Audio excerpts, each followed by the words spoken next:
Bon, les amis, heureusement, j'ai envie de dire qu'on a gagné ce match-là parce que le Real était à l'affût. Ils étaient à l'affût, les gars. Du coup, Barcelone, Real, au vieux de les gars. Oui, on a gagné 3 buts à 0 parce que franchement, il fallait cette victoire-là parce que le Real, ils étaient en embuscade juste derrière avec leur match qu'ils ont gagné hier face à cette équipe de Villarreal, les gars. 2-0. D'ailleurs, aujourd'hui là, on a combien de points d'avance? On a un seul point d'avance face au Real de Madrid. On a 52, ils ont 51, 21e journée de Liga, les gars.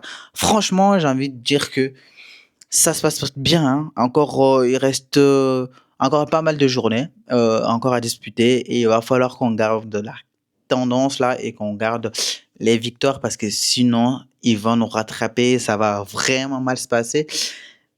Pour l'instant, on tient la route malgré la défaite qu'on a subie, les gars, face au Real Sociedad. Là, on est là. OK? Donc, on est toujours premier. On était en match de retard, justement, vu qu'eux, ils ont joué hier. Aujourd'hui, nous, on a joué. Mais quel match aujourd'hui, les gars, qu'on a vu. J'ai envie de dire, Real Oviedo aujourd'hui, franchement, ils se sont très, très bien défendus, sachant qu'ils sont 17e du championnat, de ce que j'ai compris. Donc, tu joues face au 17e, même pas. Ils sont 20e, les gars, dernier du championnat. Là, avec leur match disputé aujourd'hui. Là, je vois les stats. 20e du championnat. Donc, c'est fini pour eux cette saison. Ils vont couler, ils vont descendre en Liga 2. C'est clair et net. Du coup, un match très intéressant de Barcelone aujourd'hui, les gars, avec une équipe qu'on a totalement redécouvert et une équipe de Joao Cancelo qui revient dans cette équipe, les gars, sachant qu'il était dans cette équipe il n'y a pas très longtemps. Enfin, je crois qu'il y a 3 4 ans en arrière de ça. Il était dans cette équipe et il est revenu pour son premier match aujourd'hui. On ne va pas dire qu'il a fait un match dégueulasse, non, parce qu'il a fait un match qui a été assez correct, malgré le fait que ce soit son, entre guillemets, premier match depuis qu'il est revenu au Barcelone. Enfin, à Barcelone, pardon. Du coup, j'ai trouvé qu'il, bon, il a essayé, mais bon, il a pas perdu, enfin, il a perdu pas mal de ballons. Mais bon, malgré le fait qu'il a perdu les ballons, j'ai trouvé peut-être qu'il n'était pas à 100%, je sais pas, mais en tout cas, il tente, il fait comme Baldé, enfin, sur le côté, les dribbles, etc., pour essayer de créer du danger, etc. Mais au final, j'ai trouvé qu'aujourd'hui, ça n'a pas tant marché que ça, parce qu'il a perdu pas mal de ballons. Ensuite de ça, avec Rafinha, ils n'arrivent pas trop à se trouver sur leur côté gauche, là. Bon, après, bon, pour sa défense, on va lui dire, on va attendre les prochains matchs. OK? On va attendre les prochains matchs pour voir ce que Joao Cancelo, il va nous servir. OK? Pour l'instant, en tout cas, le match là qu'il a fait, bon, c'est pas un match catastrophique, loin, loin de là. C'est son premier match depuis. Donc, on va essayer de comprendre et faire avec pour l'instant. Mais en tout cas, on va pas dire qu'il y a pas de, qu'il y a pas de, il y a de la solution sur le banc, il y a tout ce qu'il faut. Donc voilà. Et un Jules Koundé aussi qui a commencé sur le banc aujourd'hui, les gars. Pourquoi Jules Koundé il a commencé sur le banc? Bah, comme je vous ai dit, il y a eu un remaniement, tu vois, un défenseur avec un Gérard Martin, normalement d'ailleurs, qui devrait être sur le banc aujourd'hui, mais non. Il a décidé de le titulariser à Gérard Martin avec un Koubarsi dans l'axe. D'ailleurs, moi j'ai aimé hein, la défense centrale aujourd'hui. Koubarsi, Gérard Martin d'ailleurs qui a pris un carton jaune très tôt dans le match en première mi-temps. D'ailleurs, c'est pour ça qu'il a été sorti en deuxième mi-temps directement. Donc, la composition nous donnait alors un joueur Cancelo, du coup, à droite. Au final, d'ailleurs, on a rebasculé joueur Cancelo, du coup, à gauche et un Gérard Martin dans l'axe avec un Eric Garcia à droite. Défense inédite qu'on n'a jamais vue. Jamais vu. T'as Eric Garcia. Pourquoi tu mets pas Eric Garcia dans la défense centrale avec un Koubarsi et tu mets Gérard Martin là-bas, tu mets Cancelo à droite? Moi, j'aurais kiffé voir ça. J'aurais kiffé voir un Cancelo à droite, un Gérard Martin à gauche, mais au lieu de ça, Hansi Flick il a décidé de nous servir encore une nouvelle fois, les gars. Une nouvelle composition, comme à chaque fois. Il a tendance à le faire. Qu'est-ce que vous voulez? Mais bon, n'empêche, aujourd'hui, ça a payé, en tout cas, cette nouvelle composition, avec un Jean Cancelo à gauche et un Gérard Martin qui joue dans l'axe avec un Koubarsi. Bon, d'ailleurs, Koubarsi, Gérard Martin, aujourd'hui, le gars qui a pris un carton jaune, comme je vous ai dit, très tôt dans le match, qui a été changé en deuxième période. Et Koubarsi qui a fait un match très intéressant aujourd'hui. Moi, je trouvais qu'il a été bon personnellement. Comme d'habitude, de toute façon, vous savez, Koubarsi, il est toujours au taquet, les gars. Il joue toujours bien. Franchement, on peut rien rapprocher de ce gars-là. OK? Il joue toujours bien comme il faut. Et Jules Koundé qui rentre à la place de Gérard Martin parce qu'il avait pris un carton jaune. Et derrière, quand il rentre, franchement, le côté droit, il a été quelque chose. Parce que Gérard Martin, Eric Garcia du côté droit avec un Lamine Yamal.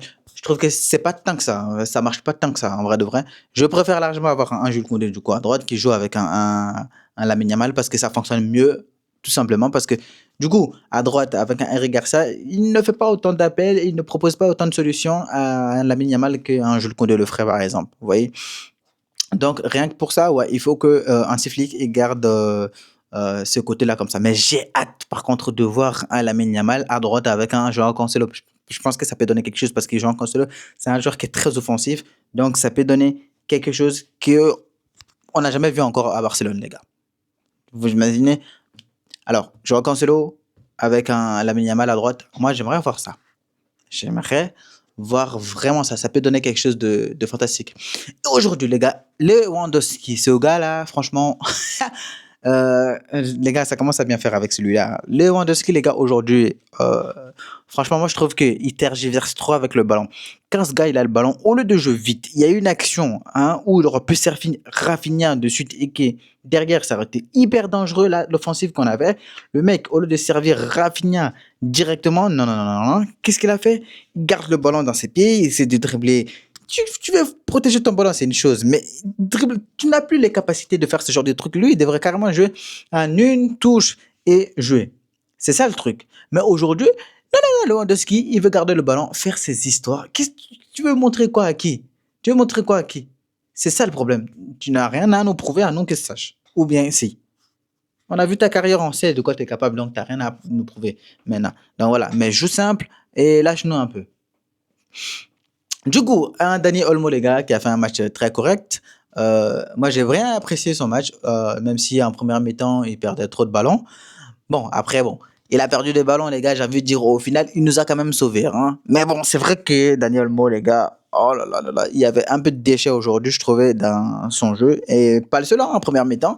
Il y avait un Frenkie de Jong, pareil, déchets dans leur jeu en première période. Mais c'est en deuxième mi-temps que tout le monde a commencé à se réveiller. Tout le monde a commencé à se réveiller, même si la première mi-temps de Casado, les gars, était très, très correct, Marc Casado. Moi, je trouvais que il avait fait un match qui a été très bien, Casado, les gars, en première mi-temps. Même en deuxième mi-temps, d'ailleurs, c'est en milieu de terrain, en tout cas, avec Frankie de Jong. On le voit pas trop, c'est vrai, parce que c'est un 6, donc voilà, on le voit pas trop, mais je trouve que quand il touche le ballon et quand il fait ses passes, etc., il y a moins de déchets, mais vous allez me dire que peut-être qu'il n'est pas aussi créatif qu'un Daniel Olmo ou bien qu'un Frankie de Jong. Je suis tout à fait d'accord avec vous, mais sauf que ce que vous oubliez, c'est qu'il perd pas autant de ballons. Bon, je peux comprendre le fait est que tu crées du danger, tu crées les passes qui sont un peu plus offensives, tu as plus tendance à perdre le ballon que juste jeu court, jeu avec la défense. Ça, je peux totalement le comprendre. Mais bon, j'aimerais quand même que tu peux vastement jouer enfin, un jeu dangereux, même si tu ne fais pas, comment dire, tu ne perds pas autant de ballons. Mais eux, ils perdent trop de ballons au milieu de terrain, je trouve. Un Frankie de Jong, par exemple, avec un Daniel Olmo, je trouve en première mi-temps, ils ont perdu pas mal de ballons quand même. En tout cas, Daniel Olmo qui a perdu beaucoup de ballons. Mais en deuxième mi-temps, c'est comme je vous ai dit, c'est là où tout a changé en deuxième mi-temps, les gars. C'est là que le Barça a commencé à se réveiller en deuxième mi-temps. Et du coup, un Dani Olmo qui ouvre le score, les gars, encore heureux, hein, parce que comment s'appelle là, cette équipe de Real Oviedo, ils nous ont pas lâché du tout hein, en première mi-temps. Ils ont pressé. Vraiment, ils n'arrêtaient pas. Mais c'est en deuxième mi-temps où on a commencé à voir cette équipe reculer, descendre un peu du terrain. Et c'est là que le Barça a dû s'imposer son jeu. Du coup, avec un Daniel Olmo, les gars, franchement, magnifique la frappe qu'il a fait. Magnifique, même si la frappe, elle est contrée, hein, mais ça rentre, c'est l'essentiel. Le reste, on s'en fout, sincèrement. Parce que derrière, on a l'ouverture du score par Daniel Olmo. Derrière, ça enchaîne. Ça enchaîne. Vous avez vu le deuxième but de Rafinha et le pressing, ça a payé. Rafinha, quand il presse, les gars, c'est ce que ça donne. Du coup, il part au pressing et il commençait à jouer un peu à la baballe. Ils ont commencé à faire ça. Du coup, Rafinha qui va au pressing, qui met la pression sur le défenseur qui veut faire une remise sur son gardien. Derrière, bien évidemment, la remise vers le gardien n'était pas assez forte. Du coup, Rafinha, qu'est-ce qu'il fait? Il prend la balle. Et il prend la balle, il va affronter le gardien un contre un. Qu'est-ce qu'il fait? Il aurait pu dribbler le gardien, certes, mais ce qu'il a fait, c'est tout aussi beau. Il a juste à loucher le gardien, lober le gardien, et derrière, ça fait 2 euros, les gars. Que dire de mieux? Hein? Première mi-temps, ils ont très bien joué, mais en deuxième mi-temps, j'ai l'impression que quand ils sont revenus au Real Oviedo, on leur a dit, vous savez quoi, on va jouer au ballon maintenant. Bah, ok, vous avez fait ça. Et un troisième but, les gars, et ça paye cash. Ça paye cash, le troisième but. Du coup, bon, il voulait sortir proprement, comme je vous ai dit. Donc, le gardien qui fait la passe à son défenseur qui joue avec son latéral, ou non, qui voulait dégager le ballon. Et du coup, Lamine Yamal, qui est venu en pressing, qui a pressé, et d'ailleurs, il se fait contrer. Et derrière, les gars, les ballons, ça tombe dans les pieds de qui? Ah, Dani Olmo qui fait un centre de l'extérieur du pied droit. Et derrière, Lamine Yamal, il n'a plus qu'à tenter le ciseau.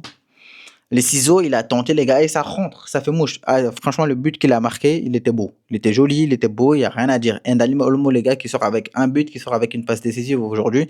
Tout le match s'est joué en deuxième mi-temps. C'est comme je vous ai dit, hein, première mi-temps, pas grand-chose. Donc, en vrai de vrai, Daniel Olmo, sa deuxième mi-temps, elle a été assez correcte, même si derrière, il est sorti. Mais j'ai beaucoup aimé la deuxième mi-temps de toute l'équipe, de toute façon, parce qu'en vrai de vrai, c'est là qu'ils se sont tous réveillés en soi. On va pas mentir. Et Rafinha aussi, qui a fait un match assez bateau, un match lourd, en vrai de vrai.